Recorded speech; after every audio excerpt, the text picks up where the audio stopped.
Fala pessoal, tudo bem com vocês? Muito bom dia, muito boa tarde, muito boa noite a todos. Vocês estão joia? Eu estou muito bem, na medida do possível, né? Bom pessoal, é o seguinte, hoje nós vamos falar sobre a Williams, tá? Queria muito conversar com vocês aqui sobre a Williams, né, que é para mim uma das equipes assim que eu mais gosto, mas eu gostaria muito de conversar com vocês sobre a nona colocada nesse campeonato de construtores e sobre seus pilotos, tá? Bom, é o seguinte, né? A Williams obteve 17 pontos, tá? Foi a nona colocada no campeonato. Logicamente que aqui, senhores, aqui onde eu peguei esses resultados aqui, é um tanto quanto errôneo, porque não colocaram aqui o Logan Sargent nessa comparação, né? Apesar de Logan Sargent não servir de agregar para coisa nenhuma, né? Mas aqui eu vou falar com vocês, como eu fiz no vídeo da Sauber, o que eu achei do desempenho tanto dos pilotos, e vou colocar aqui as estatísticas em relação a um contra um dos dois pilotos da mesma equipe, né? E aqui vamos começar falando e aqui vai ser o Albon e o Franco Colapinto, tá?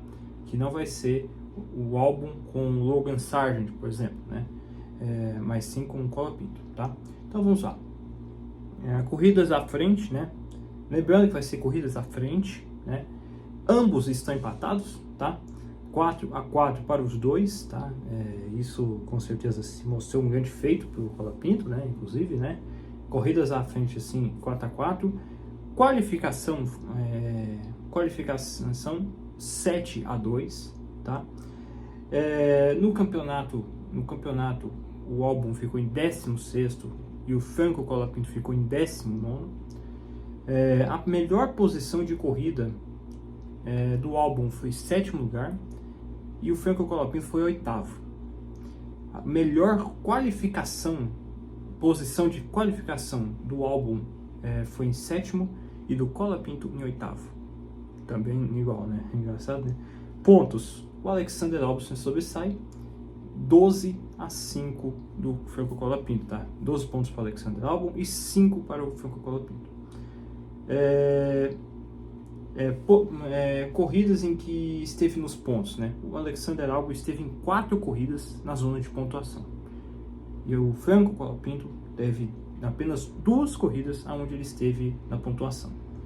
Abandonos: Alexander Albon teve 6 abandonos na temporada, enquanto o Franco Colapinto teve 3 abandonos na temporada, né?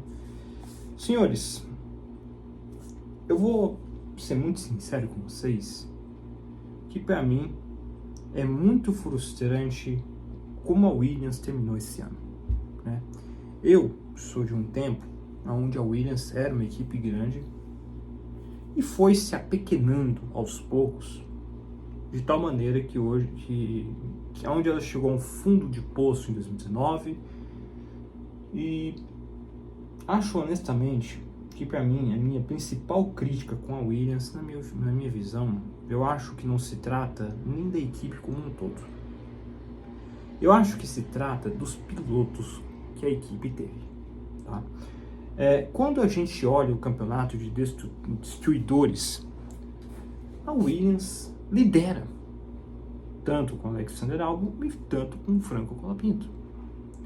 O Alexander Albon é o seguinte, o Alexander Albon, para mim, com todo respeito a quem pense o contrário dele, na minha visão, ele teve um ano muito bom em 2023, né, uma temporada que inclusive eu não filmava nem nada aqui. Ele teve um ano muito sólido aquele ano, né, sempre estando à frente do seu companheiro de equipe. Inclusive o Alexander Albon, com o Logan Sargent como seu companheiro, ele nunca esteve atrás na questão de qualificação. Ou seja, o Albon sempre se qualificou à frente do Logan Sargent. E nada que isso seja um mérito, na minha humilde opinião, tá? Porque para mim o Alexander Albon mostrou esse ano que sim, ele sabe ele sabe ser um bom líder, assim, na questão assim de desenvolver, ajudar a desenvolver, um piloto que ajuda a desenvolver a equipe, a desenvolver um carro e tudo. E ano passado, em 2023, ele conseguiu esse feito. Só que para mim eu ficava um pouco aquela dúvida no ar, assim, se era uma competência do Alexander Albon ou se era o excesso de incompetência do Logan Sargent, né? E para mim eu chego a um certo ponto onde estamos na meiuca disso. Um pouco da competência do Alexander Albon, porque a gente tem que entender que ele tem o seu ponto de competência, mas eu acho que também foi muito porque ele tinha um companheiro muito incompetente, né?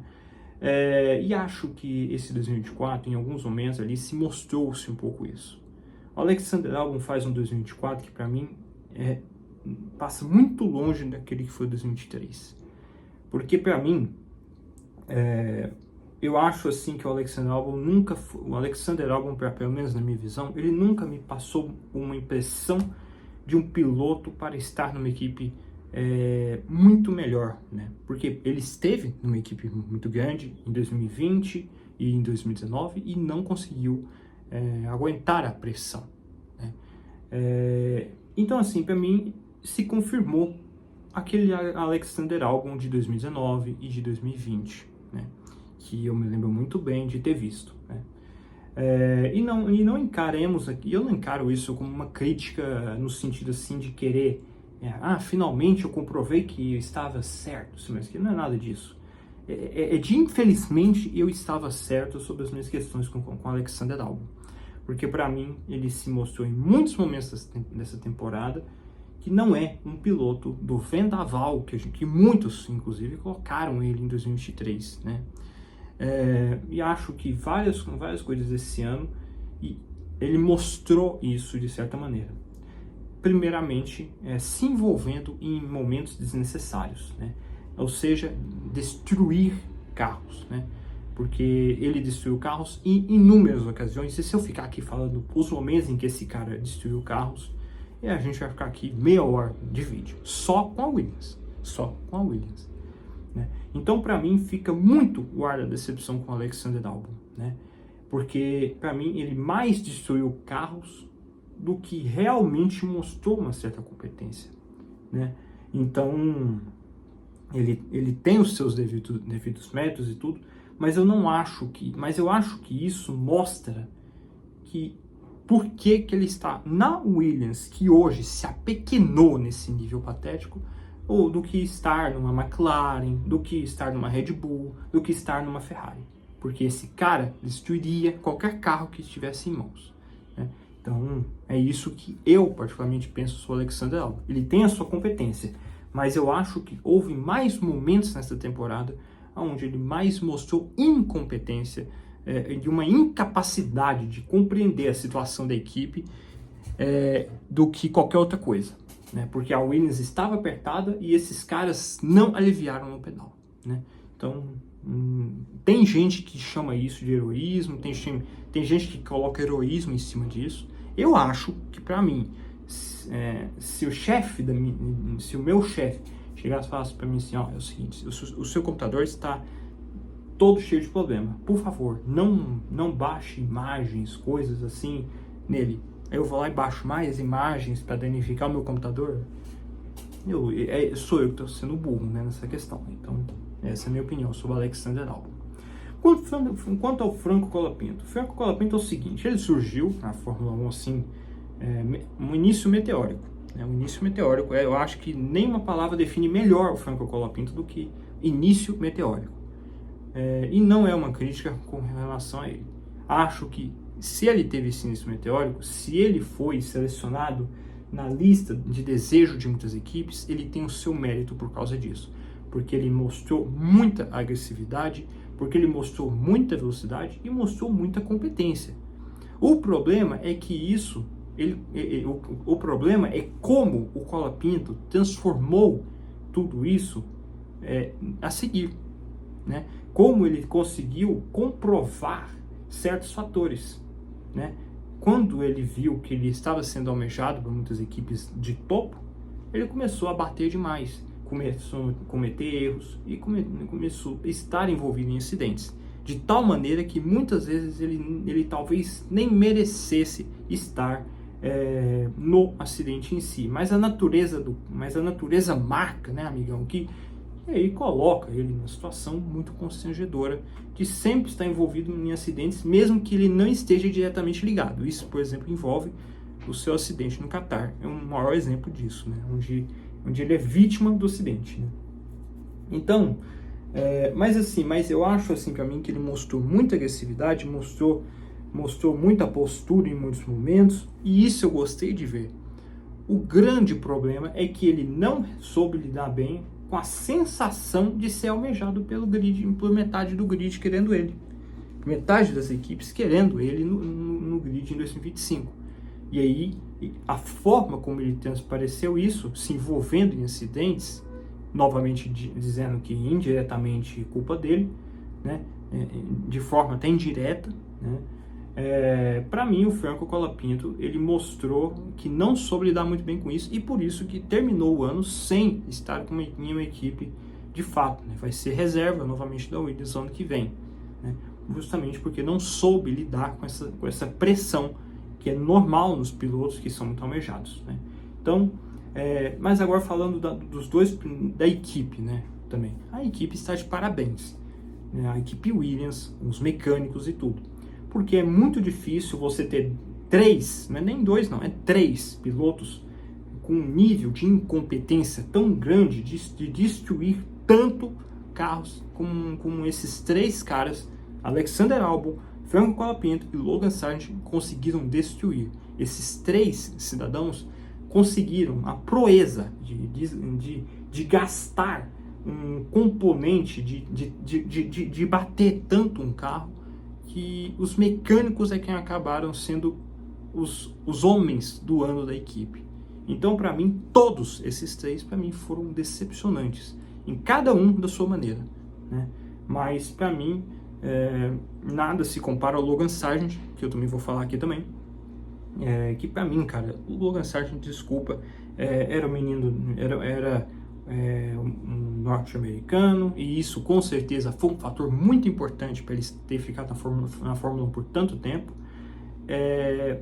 mas assim, sinceramente, aquele menino não tinha condição alguma para estar na Fórmula 1, estava tendo seríssimas dificuldades, não tinha culhão para brigar mano a mano com Alexander Albon, né, que não é essa coisa toda, né? Então, para mim, beleza, ele duelou igualzinho o Zhou Guanyu, beleza, teve uma categoria de base muito boa e tudo, mas Fórmula 1 é Fórmula 1. Fórmula 1 é diferente. É lidar com uma pressão completamente distinta de outras categorias. E o Logan Sargeant não conseguiu lidar com essa pressão como se devia, né? Então, para mim, com todo respeito a ele, mas merecidíssimo ele ter saído da Fórmula 1. Eu acho que demorou muito. O 2023 do Logan Sargeant já tinha sido uma catástrofe, já tinha sido um baita spoiler do que a gente viria em 2024, né? E ele conseguiu a proeza de conseguir repetir, e aí não deu outra, né? Foi demitido e até tarde demais, né? Então é isso que eu particularmente penso sobre esses três pilotos da Williams, tá, pessoal? Então é isso que eu particularmente tenho. E lembrando, né, o Logan Sargeant não pontuou essa temporada. No ano passado, em 2023, ele pontuou, né? Só que nessa temporada ele não pontuou em nenhum momento, tá? Então é isso aí, pessoal. Mas é isso aí, né? O carro da Williams esse ano muito ruim, né? Também falando assim um pouco do carro, muito ruim esse carro da Williams, tá? A equipe, ela inclusive, ela tinha feito um carro meio que do zero, largando um pouco aquela proposta que tinha até 2023. E claro, né, mas o problema é que precisava-se do empenho dos pilotos para fazer o carro melhorar aos poucos na temporada. O problema é que esses caras aqui resolveram bater e tudo mais, e aí não deu outra, né? Aí demonstrou justamente um ano com um carro completamente novo e tudo, um ano onde esses caras carimbaram o muro por tantas e tantas e tantas vezes, igual a gente viu nesse ano, né? Então é isso aí que fica, né? Vamos ver o que vai ser da Williams em 2025, né? Então é isso aí, pessoal. Um fortíssimo abraço a todos. É isso que eu falei da Williams. Pode ser que tenha faltado alguma coisinha, mas na suma base é isso aí, tá? Um fortíssimo abraço a todos. Falou.